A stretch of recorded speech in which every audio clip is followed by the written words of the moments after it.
Isang simpleng pasasalamat sa buhay ang ibinagi ng aktres na si Julia Barreto matapos niyang ipagdiwang ang kanyang 29th birthday.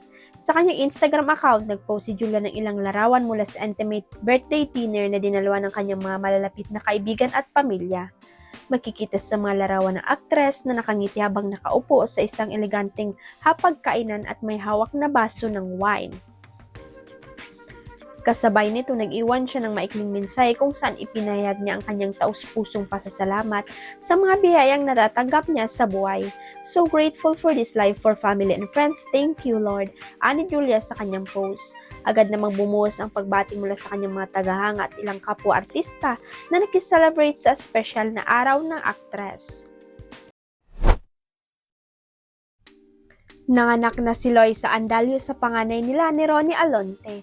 Walang binigay na details ang mag-asawa pero nakapost sa Instagram pages nila ang larawan ng sanggol at may caption na Meet our Nili. Nauna nang ipinakita ni Loisa ang kanilang photos ng excitement sa pagdating ng kanilang baby girl.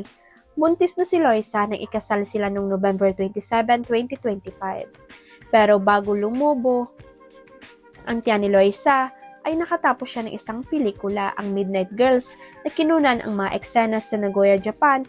Tungkol ito sa 4 na Pilipina na entertainer na nagkaisa na lumaban habang hinaharap ang mga pagsubok ng kanilang trabaho.